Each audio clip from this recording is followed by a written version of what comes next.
First off, let me thank all of you who've subscribed to my channel recently and helping it grow over 2,000 subscribers. I really thank you for that and your kind words and comments you've been sharing. And again, if you don't agree with things I say, I welcome you to post those as well. The whole goal of why I started this channel was to have a marketplace of ideas. I wanted to connect with people and kind of walk through what's going on so we could kind of see, if we can kind of make sense of it all. And that's my purpose in doing this channel.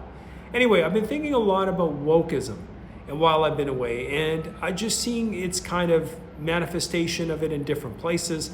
And typically we only see wokeism in where we live, like say it's in Canada or the US or wherever we may be. But wokeism is still in Mexico as well. I encountered it today. I was out at a high-end mall, and the people I saw there, if you could just take the skin color and change it, where it'd be no different than the people I would see in a mall in Vancouver or Victoria, or you might see in LA or someplace else.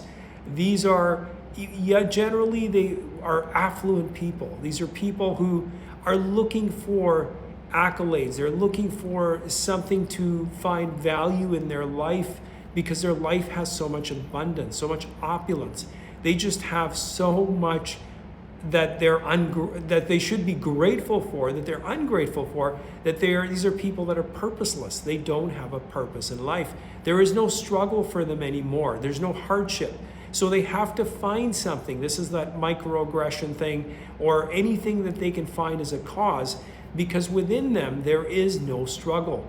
I really noticed that when I was out and about in normal Mexico. So let's say the people that are just your average, everyday, typical people. They have to fight every day just to make a living here. They're hustlers, they're strugglers. These are not people who are of a victim mentality. I don't see that talking to the people. They don't feel sorry for themselves. They're moving forward, they're progressing. And every day is a fight and a struggle just to survive or to get ahead or to put food on the table.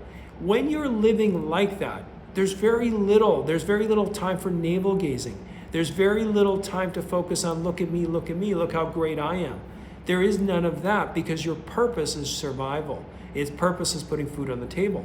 But when you've got a life of privilege, whether you be Mexican or Canadian or American, wherever you're from, European, it doesn't matter. If you're a child of privilege where your parents have built the wealth already, and you're sort of like I akin it to a ship on the sea without a rudder. It's rudderless. It's got no direction in life. So it looks for anything to latch onto. And the greatest thing that it sees value in is itself. We've raised a generation, and it doesn't matter what country you're in. The wealthy, the elites have raised their kids to be the be all and end all. They've told them that they're special. They're just top of the tier. They're the cream of the crop. And everything has to revolve around them. So the wokeism, that whole idea of pushing against things and changing things and making a better world, isn't necessarily to make a better world. It's to get that attention that they so deeply crave. If these people were really sincere, it's sort of like, I akin it to this.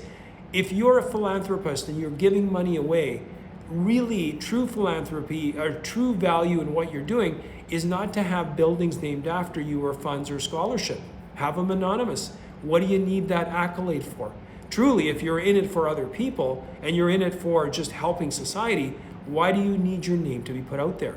It made me also think about the actors and the Hollywood stars and stuff we see. They must realize deep down that they're not worth $8 million a movie. Nobody is. Of course, I get it. It's what they generate and the revenue they produce. That's why somebody pays them what they do. But there has to be that emptiness inside when you look at the other parts of the world and say, am I really doing something that's more enriching and rewarding? And especially actors, because let's face it, they pretend to be somebody else all their lives. The real them, who knows who they are? So that's kind of my take on it, really being out here and just witnessing it firsthand. That the people that are struggling, that are fighting every day to put food on the table, whether it be a single mom or a young couple or people out in Mexico, like I've met people that are selling their wares on every corner, every part, everything you can imagine. They don't have time to just focus on themselves. Their whole goal is to survive.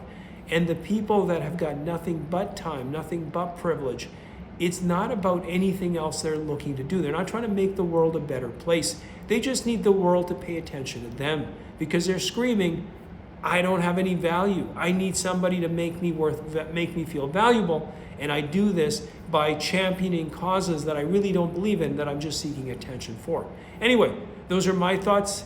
I welcome your own ideas, your own concepts on this sort of thing. It's interesting when you travel because you get different perspectives of the world. I'm originally from India. There's very similarities to India and Mexico as far as the struggle of life and everything else. But again, the privileged elite class, no matter where they are, their children are in a similar position. They are rudderless. They are looking and seeking purpose. And it is only the struggle of life that gives us that purpose, that makes us fight on and look at things beyond ourselves and just seek to do more for others. Anyway, I appreciate you watching. I'm not going to belabor this any further. I will see you next time. If you haven't subscribed to the channel, please do so. And if you're new to the channel, check out some of the other videos, and I'll see you next time.